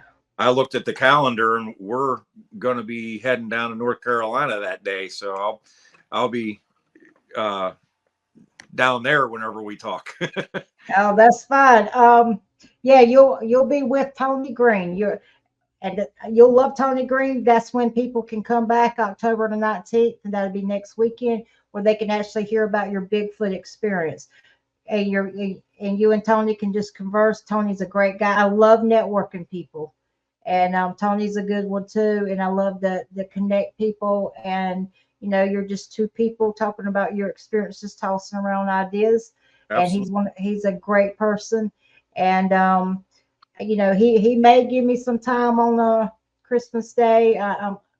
But we'll get together. But Gwen did that to me, for me, and I wanted it. She did it at last minute, and I wanted to recognize her for that. And it was just something I felt in my heart. I can't do a lot because I have my own issues, and anyone that knows me behind the scenes knows those struggles. But none of us are perfect. We No. we all have ghosts in our past. We all have skeletons in our closet. We all have things that make us perfectly imperfect. Can I elaborate on that for a second? Sure. These last few times that I've been doing these podcasts, I have been feeling the push inside of me to make sure that I make something very clear to people. A lot of things have been going on out there in this world, in the Bigfoot world and the cryptids and stuff. So I'm not going to name any names. I'm not going to go that route. But what I'm going to say is that there's people that, because they're in a certain position up here, that think that they know everything, downgrade all of us that are down here doing the boots to ground, that's not out there publicizing like some other people are doing. I don't want to deface anybody what they're doing. Okay. I mean, they're doing a great job. I love them for what they do, but don't downgrade anybody for anything that they do, because the one thing that I heard was that certain people are not real investigators. Okay. The point that I've been making is there is no book that was handed to any one of us to tell us exactly how to do an investigation. Okay. There are different ways for every single person on how they do things. Is there a stigmatized way? Yeah. A lot of people do this way throughout the whole platform, but there's not a book. Okay. Just because you're up here doesn't mean you know better than us down here. See, I don't. If you get a chance, pull up, go to my YouTube. You only have to watch the first 5 minutes. Go to the brown shoes of Bigfoot. It's where I had one of my friends named John, and he was nervous about coming on the show. And I told him, I says, you know, John, I said, everybody contributes. There's some people you see their face and hear their stories more, but we all have our place as equally as important. And that night, he sends me this clip from the Johnny Carson show. And it was an old clip, and Johnny Carson had Dean Martin and a lot of comedians on, and he calls out this one guy. And when he calls the guy out, Dean Martin comes out in his place, kind of snub to the guy, right? And he's smoking a cigarette, drinking his bourbon, and finally the guy comes out in the back, and he makes a joke, and Johnny Carson's laughing, Dean Martin's laughing, drinking his booze, and he looks at Johnny Carson and he's like, well, I was really glad that you had me on your show. He said, because, you know, he cracked a few jokes and said, I'm a funny guy. He says, but in a world full of tuxedos, have you ever felt like you were wearing the brown shoes? And he turned out to be a war hero. Oh. Yeah. And if you get a chance, just watch the first 5 minutes of the brown shoes of Bigfoot. And ever since then, I said, I'd rather have the brown shoes of Bigfoot any day, because we're all equally important. And that gentleman just was a war hero. That's awesome. Yeah. I like sharing that, because it does fall on the lines of the PTSD, because that's bullying. Plain and simple, it's bullying. You know, you're putting down somebody else for their research technique. Okay. Just because you got a TV show doesn't mean you know everything. Exactly. Okay. I would love to have a TV show and be out there and sharing with people and what I'm doing and stuff. You know, there's ratings involved, you know, there's popularity involved, but that doesn't make you the expert. Nobody is an expert on this, because there's not a written book. Why are we out there investigating these creatures? Because we're trying to learn what they are, what their purpose is here. You know, we're all doing the same thing. How many of us that have lived off the adrenaline so long are out there not to prove they exist, but to find that adrenaline that makes them feel alive again? I'm one. Gotcha. You know, I understood. I admit, you know, I hear something that sounds familiar to me in the woods. I'm going to it. I'm going straight to it to see what happened, what made that noise. You know, I want to have another confirmation in my life. Not only did I have that confirmation as a child, I've had confirmations here in these woods ever since I moved here, multiple different times. I want to have a personal one-on-one connection. You know, not to out them or become famous over it. I want to have that connection, because ever since I did the PA investigation with Dan, I've hit a spiritual side of things that I have never thought in my million years that I would hit. Okay. And it's opened me up. It really has. Just like people that I talk to have opened me up and showed me, hey, you're not just a PTSD for this, because there's this other world going on over here. But the more and more you get out there, the more and more you learn, and more you hear about people. Hey, well, there's this aspect of Bigfoot. There's that aspect of Bigfoot. I've come to learn none of them are wrong. Exactly. Going back to your encounter when you said it had red glowing eyes, was it like bloodshot eyes? And the way you described it, was it menacing, or like it was aggressive or bad, or do you think as a child that's what you saw? Well, they do that to intimidate you, to keep you away from something they don't want you to see. At 13 years old, I did not want to go any further. I turned around and went home. And then I questioned what I seen for the rest of my life now.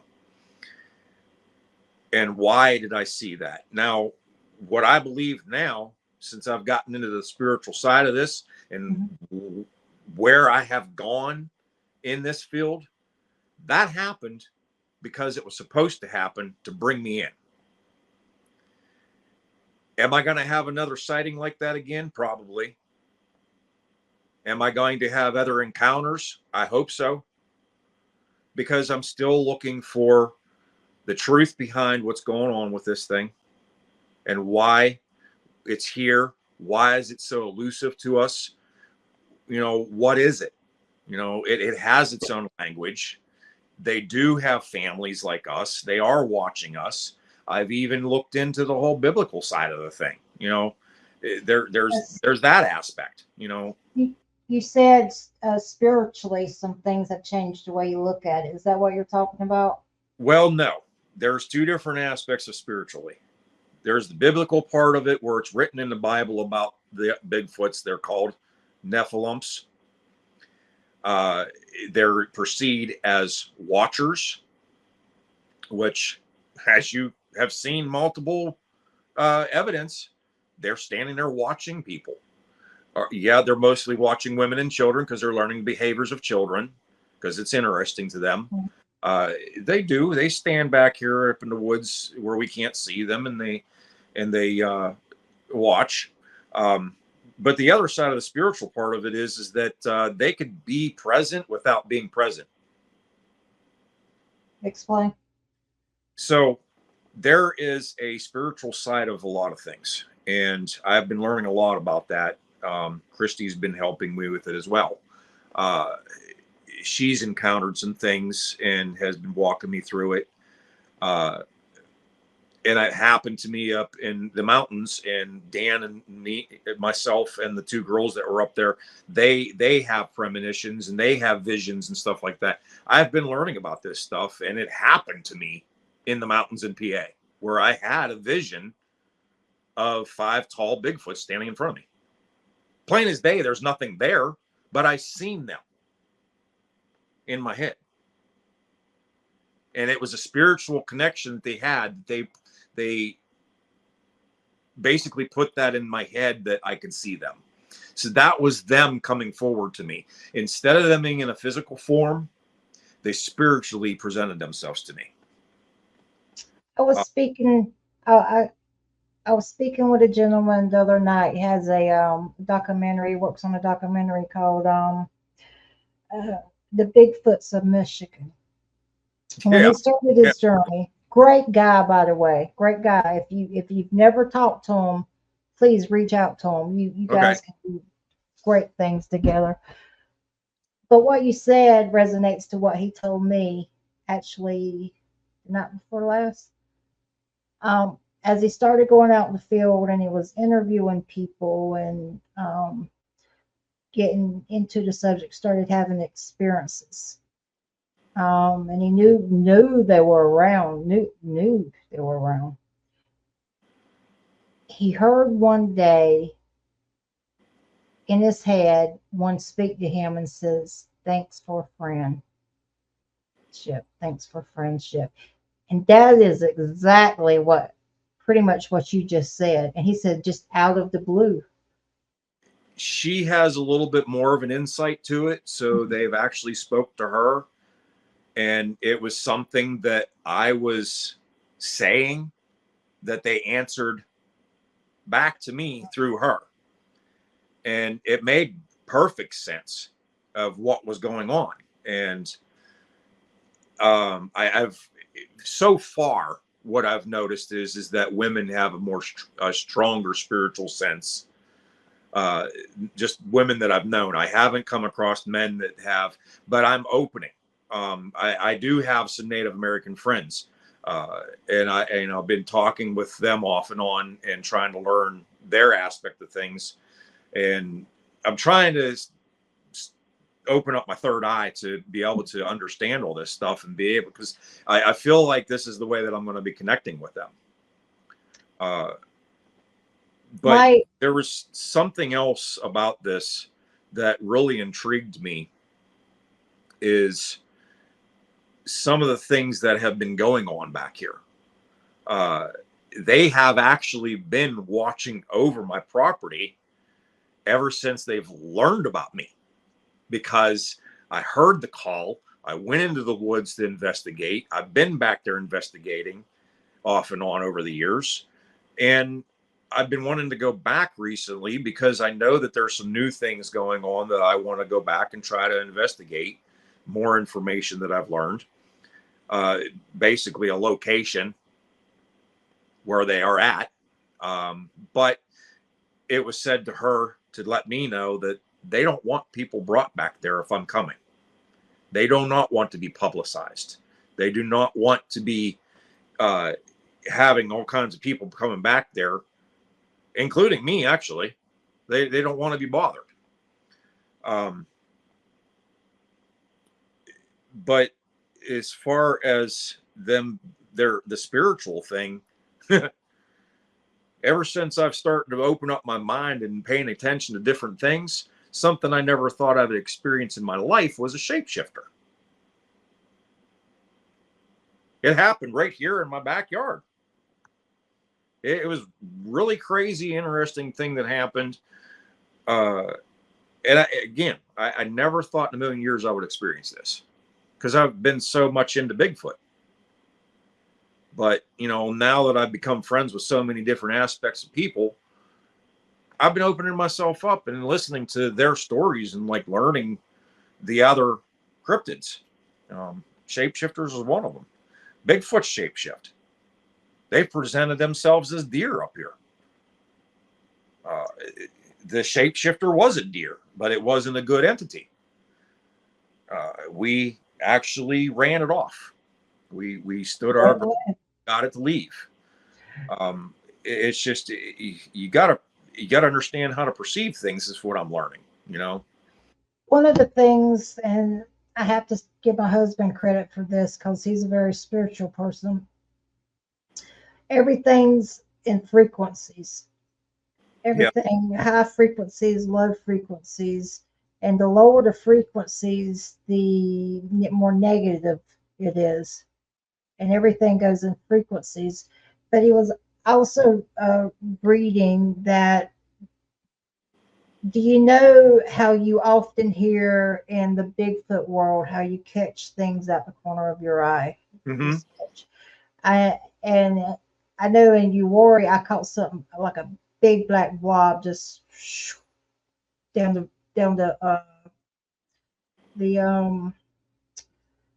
holler of a mountain.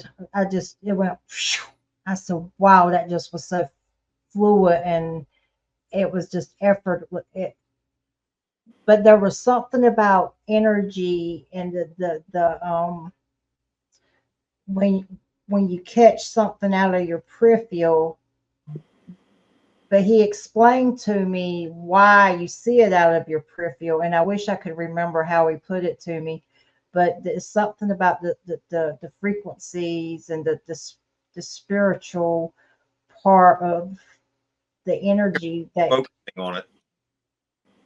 Yeah, I wish I could remember now. I just feel like an ass. I'm sorry. But look at it, Google it. Google knows everything.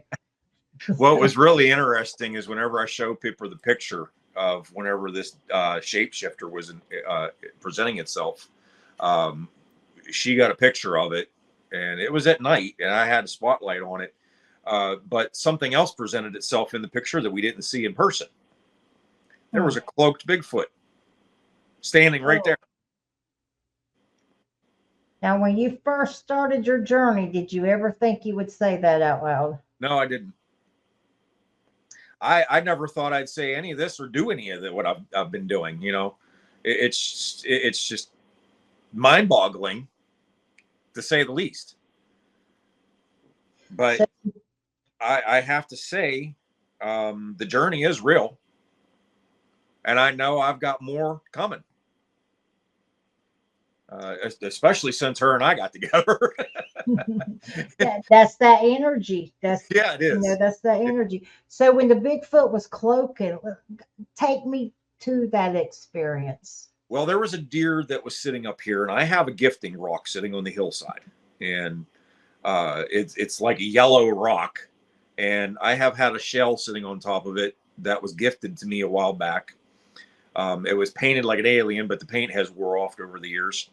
I can't even remember who gave me this thing, because I have found alien painted shells on my table at shows. Like, people will just randomly leave them. But I've had that up there for a while, and I will actually go up there and I will put food by it or whatever, and I will speak out, "This is for you guys." But this deer laid down right next to it. She came out to wash a dish or something, to look out the window, seen the deer up there, because I have spotlight on the side of the house that shines the hillside. And she caught a glimpse of it sitting there. And I thought, well, that just feels like to me that deer was mocking me by laying in that spot. Now, the weeds were a little bit high, but we could still see the body of it laying there, and it was just laying there, staring in the window at her, like it could see her through the window. And there was no lights on in the kitchen, except for there's like one light that's very dim from the outside. You wouldn't be able to see us. But she said it felt like the thing was staring straight at her. I came out, I looked up, and I'm like, oh, that's just weird. Like, that deer does not seem normal. As I'm standing there looking at this deer, it was staring straight ahead at the kitchen window. I mean, I swear we locked eyes. Here's the head looking at me, but the head did this. I was like, did that just happen? Like, there was two faces of this deer. One moved, the other one stayed straight. That was one thing that happened. The other thing that happened was as we're staring at it, the body disappeared and the head turned into a teddy bear. Like, why a teddy bear? It literally looked like a kid's teddy bear was standing there, and the body of the deer disappeared. Then all of a sudden, the face came back to a deer and the body was back. To me, that would be negative. That would be a negative energy. Very much so. So we decided to go outside. I grabbed my spotlight, and I was shining up there. This thing stood up. And just as well as everybody, when you get deer eye shine, it's either an amber or a green. Green, yeah. I got red. One eye was red, one eye was amber. And all of a sudden, its face changed, and it had this evil. The eye that was red had this evil, devilish look in its face. And it was just, while it was standing there looking at us, its head hunkered down, and it was locked eyes on us like a predator. Started walking down over the hill towards us. Oh no! Did you have a pew pew? No, I did not. I have a fence between me and it. So, that's one thing I wasn't too worried. It wasn't going to come down there and do anything. But it started walking towards us with its head hunkered down like a predator. That concerned us quite a bit. But we got a few pictures of it, and like I said, when it stood up next to the rock, that's whenever we noticed that in the pictures, part of its hip was missing. And there was grass in front of its hip that wasn't even there. Well, I zoomed in on it, and that's when I saw the cloaked Bigfoot.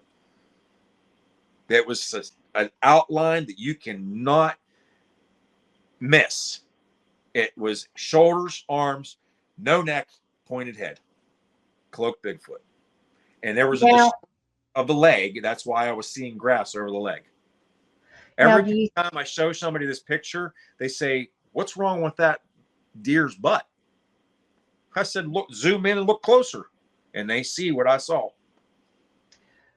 Does that mean that the cloaked Bigfoot was bad? Sometimes they can be, because I have experienced those. I agree. When we was in the mountains up Mount Davis in May for that spiritual thing, it wasn't supposed to be a spiritual adventure, but it was. We experienced a white ghostly figure of a Bigfoot. And the girls there, they says, "Oh, we seen the full body." I said, "Well, I didn't see nothing."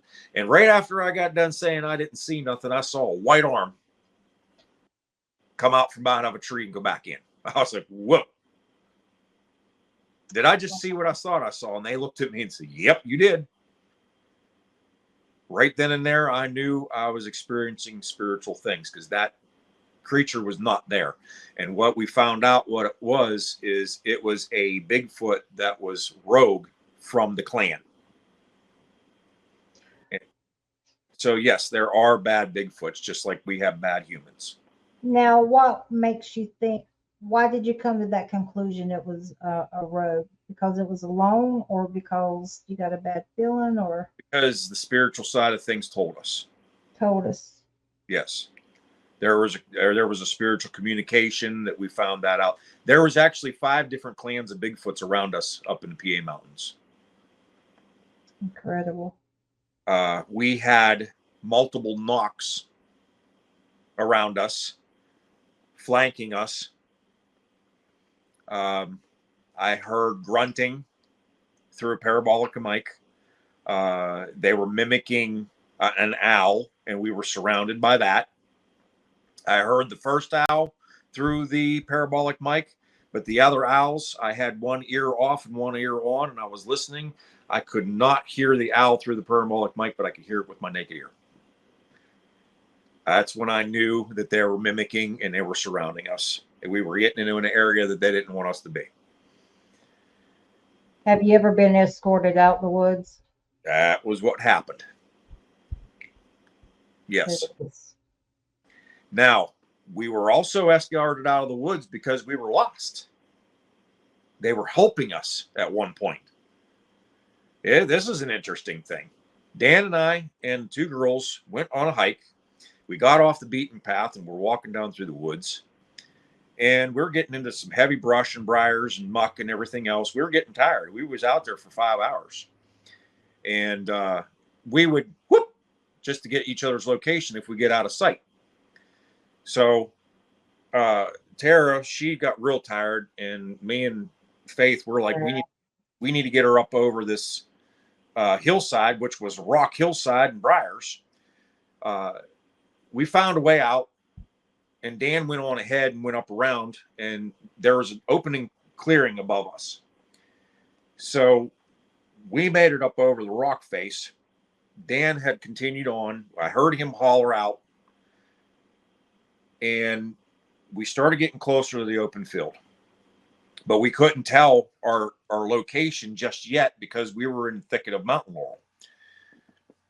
Gave out a big whoop, and I heard a whoop where I thought Dan was, over by the trail. Then I heard Dan's voice in the field.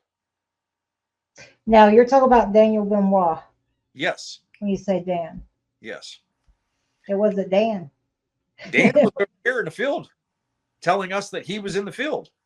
He was talking to us. I could hear him speaking, but there was a whoop over there just seconds before he started talking to us. There's no way Dan made it that far that fast. It's toying with you. Either it was toying with us or if it was helping us direct us out, because they knew they do have feelings that whenever we're lost and we're distressed, that they will help us out. And they will, and because there's been multiple stories where there's been lost hikers that have been escorted out because they know that they're in distress. Other stories are they've escorted them out because they don't want them there. But I feel that's what happened that day. What do you think causes a rogue? What do you think the backstory there or the causes? Take a look at human beings. What causes human beings to be mean or vindictive or do the things that they do to become criminals? Okay, they're kind of cast out of society and they're put in jail or they've been labeled something. They're just what they know. There's somebody that's different. I don't see it anything different with the Bigfoots as they are with humans. They are watching our behaviors, but at the same time, they are trying to stay away from us. And if we're in an area that they don't want us to be, and they're provoked, they're going to do something wrong, or they have already done something wrong amongst the clan because there's just something's not right with them. I worked in the psychiatric department in a hospital. I was a CNA for years before I went to the service, and I saw all kinds of different things where the mind is changed by dementia or a trauma, medications that go wrong, just any number of things, just like with the Native Americans, they'll do certain medical things to be able to see certain things. Okay. Now, medicine in this world, we take it for health reasons, or there's people that take medications for recreational reasons. What's to say that they don't do the same thing and they did something wrong, herbs, cast out of their clan, just like look at the Russian Yeti.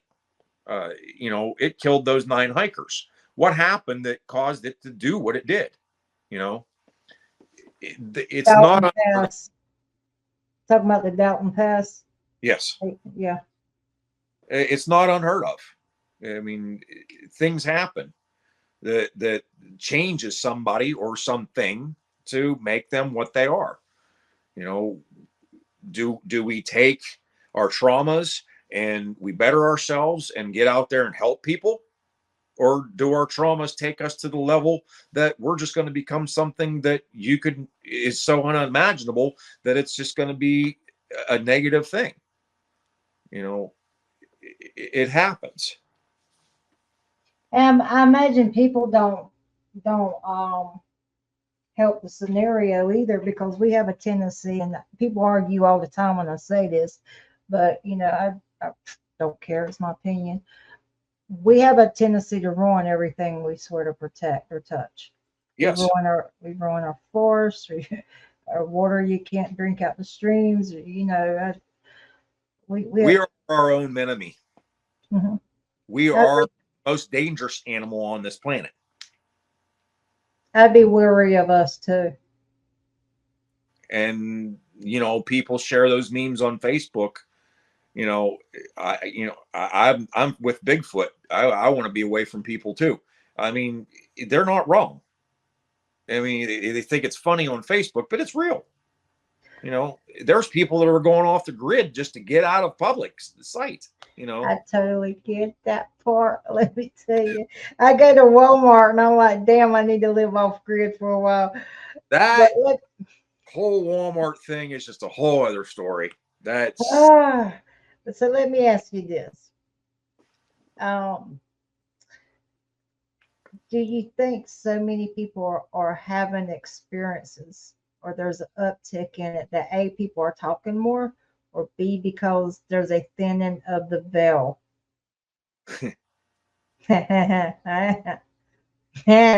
Just- I'm gonna say it's both.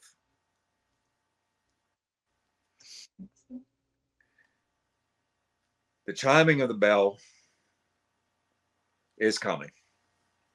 The earth is changing. The earth is very destructive.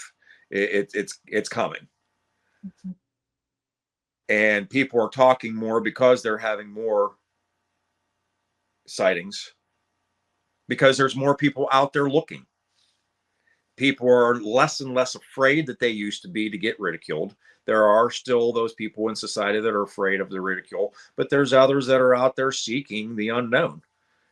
You know, this has been such a huge growth in this field. It's unimaginable how many people are out there now. I mean, just look at back at whenever I was 13, I had no idea what was going on when I had that sighting. There's people that are older than me now that had their sighting at 13, you know, and look at the Patterson Gimlin. You know, you're talking back in the 60s. You know, how many people before that have had their sightings, but we're just now learning because we're finding these reports because nobody was out there investigating old ledgers. You go to a library that has been around for a long time, you're going to find these ledgers that these people have wrote, and you're going to find elders that have never talked about it. You know, more and more things are coming out because it's getting more and more publicized. That's one thing that we fear. Wait until Bigfoot hits Walmart. They wouldn't be shocked in Walmart. Half of our friends, and including her, are going to be out of business because Walmart's going to corner the market. You know. Yeah, but Walmart wouldn't buy creative stuff, would they? Walmart No, just buy just no, yeah. they wouldn't. But you know, give them the chance. You never know what they'll do.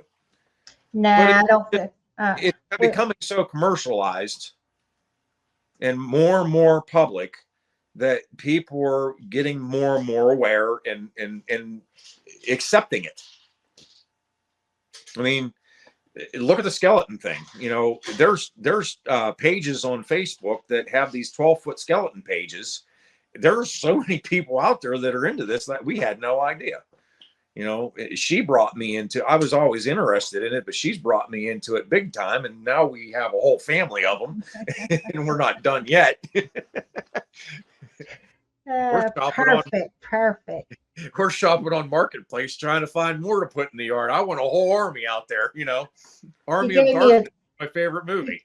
You gave me a tour. I was very impressed. I'm like, she's a keeper, buddy. Right. Oh yeah, we're looking for a puppy dog skeleton, by the way. Oh, puppy dog skeleton. Yeah. I would say Walmart, but let's keep Walmart out of this. You might could find those on like Facebook Market because a lot of people had those last year. Well, it was Home Depot that carried the big ones. Oh, you want to just like wait till people start putting their decorations out and just drive by and let's just snatch one and run? We leave like $10 in place of it. Just joking. If my mom was watching, I would. I'm not asking any questions. If somebody wants to drop off one at my house as a gift for Christmas, hey, thank you. You're gonna have like 100 of them show up. Well, let me tell you this. What you saw as far as decorations ain't even the half of what's going to happen in this place. The inside, the outside, the fence, the property, everybody's going to know that this is Biker Bigfoot and Cryptid Chaos's house. Yes, they will. So I got to let you get back to your little lady. So we will talk again about what we can do on Christmas if you want to. Okay. Actually, we'll talk on the 19th. Yes, you're coming back on the 19th with Tony Green. You'll love him. He's a great guy. That's going to be a great show, and we get to hear more about your experiences. I think the story behind the person is as important as the experience. And And I'm very grateful that you shared I mean, that was a lot of just show your belly and this is who I am. And that takes a lot of courage in itself. It really does. I had never, number one, any of this that's ever happened to me in these past couple of years, I never imagined in my life that this would happen. Not only that but I never thought that I would say this, but I will be working on a biography. That's awesome. So when you see me post that I have written a book, the name will be The Man Behind the Mask. That will be awesome. Perfect. So it'll be something in the works once we get some things settled down here and I'm able to sit down and concentrate on it. And yeah, that's something that I've been having in my mind for a while now. And I think it's time to make it happen. Another step in the journey. Yes, absolutely. I think that'll inspire very many. Now, I asked you at the beginning of the show if there was anyone or someone you want to pay tribute. Do you have anyone in mind?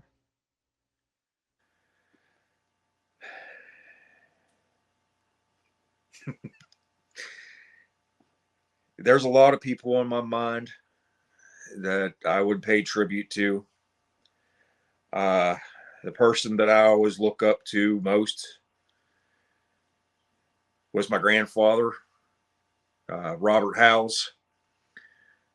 He gave me a lot of inspiration in my life, taught me a lot of things, and I still hold him dear to this day.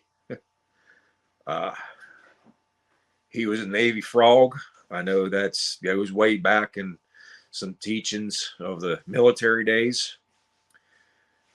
He was a huge